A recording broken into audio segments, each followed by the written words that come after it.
Hello everyone, my name is Azatru, how are you, and welcome to another Star Wars Squadrons news update video.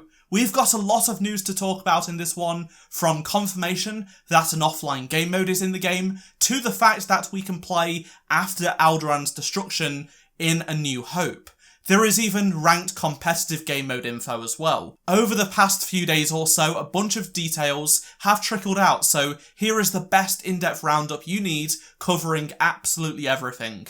Make sure you watch until the end of the video to not miss any of the latest news, and make sure you do subscribe so you don't miss any future Squadrons news updates. Now let's get straight into the latest news. Some people have wondered if there would be a free look option when in the cockpit for non-VR users, because VR players will be able to look around the cockpit freely and peep the different windows available. Ian, the creative director, stated that there will be a button to free look if you're not using a VR headset, so that is going to be in the game on the controller for those of you that aren't going to be using virtual reality, which is great to see.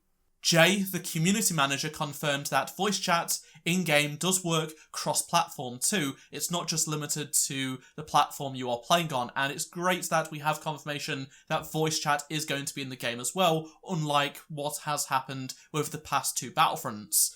This is all good to hear, and no pun intended there. IGN did an interview with Ian this week, which shared some brand new details on customization, including a mode that many people will be excited for. So he said that whilst all of the items are designed to look like they fit within the Star Wars universe, some players might not want to see any of that, so there is an option to toggle off everybody's cosmetics in-game, keeping a very clean look and just how it would look like in a film. You're able to choose what your ship's interior and exterior looks like, even if you have this toggled to show no one else's cosmetics, which is a great touch. He went on to say that even when you are starting the game, you can choose between the UI elements to help you on the HUD, or there is the hardcore mode that disables them completely to make the game as immersive as possible. Similar to this, the power management system has a basic mode to give max power instantly to a system, or advanced players will be able to manage little pips of power from one system to another. Ian stated that the Fleet Battles mode is ranked, so like any other competitive ranked mode in other games. Although, if you are playing against AI and not players that you have matchmade with, then it is going to be unranked. Also, the Team Deathmatch mode, Dogfight, is not ranked J confirmed. To add another piece of information about Fleet Battles, let's talk about offline play. A few weeks ago it was confirmed that you can play Fleet Battles, the main game mode, by yourself with AI. But what we didn't know is if internet was needed to enable this, but Jay confirmed that it can be played 100% offline, which is fantastic news for those of you that don't have a great internet connection or no internet at all. The capital ships in that game mode have been confirmed by Jay to move around during the Fleet Battles game mode, which is going to make things interesting. During a playtest last week, Ian said that he got blown up and should have used the Wotan Weave. This is a move that we will be able to pull off by the sounds of it, and it originates from the old X-Wing and TIE Fighter games. This is a maneuver used by starfighter pilots to evade fire from behind when trying to stick to a certain direction going forward. Next up is some story and customization details. In an interview with Polygon, Ian states that the game will start with a prologue. As soon as you boot up into the game, it will take you to just after the destruction of Alderaan by the Death Star. The character customization screen will display you as a rebel because at this moment in time, you are part of the rebellion and the New Republic has not been formed, of course. He goes on to say that some stuff does happen, fingers crossed for a trench run on the Death Star, that would be amazing. And this prologue sets up the main campaign story. Once you've done the prologue, you will be given an option to carry on with the campaign and the time jump to post-Return of the Jedi, or do you want to go straight into multiplayer? I think this sounds great, to be honest. Seeing the loss of Alderaan and the Battle of Yavin timeframe from a different perspective is always interesting. Speaking of customization, Jay confirmed that there will be a bunch of pilot options you can change on the fly, and you can actually change your pilot's name from the auto-generated ones in the game, and you will also be able to change your species of your pilot too whenever you like. It's not going to be one species for the rest of your pilot career. You will be able to change it whenever you want, essentially. EA Star Wars released some new screenshots that give us our first look at the rear of the cockpit of two starfighters.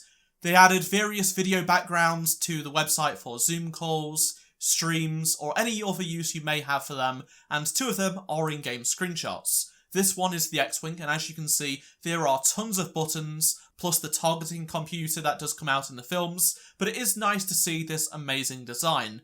And the TIE Fighter cockpit in comparison is fairly basic, but I do love the shapes and the red inside of it, even if it does look very cold. Some people have been asking questions about the music, and whilst Jay did say that they won't be revealing any more details on the music just yet, such as who is composing it, Ian did tweet that the in-game music is going to be dynamic and multi-layered, especially in fleet battles.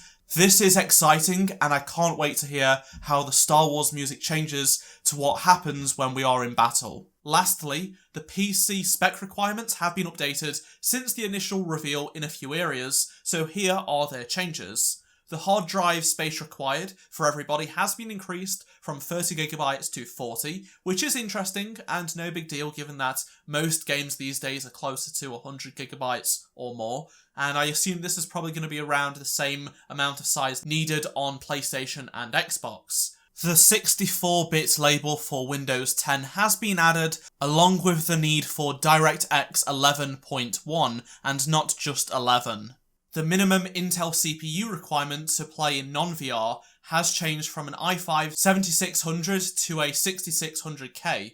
Both of these CPUs are almost identical, except for the 6600K being slightly newer and slightly better, so no big deal there.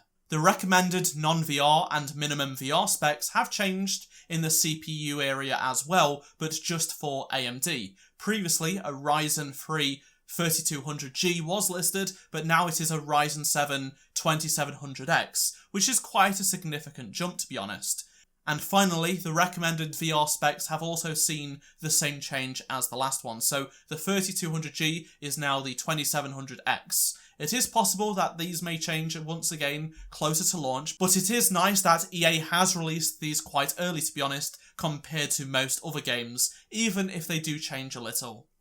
That is all of the Star Wars Squadrons news for now. Thank you so much for watching this video, and let me know down in the comments your opinions on anything from this video. And if you don't want to miss any future Star Wars Squadrons videos, please subscribe and turn notifications on. And if you enjoyed this video, please do drop a like to support the channel. Check out any of the two previous videos on screen if you did miss them, and I shall see you in my next Squadrons video. Goodbye.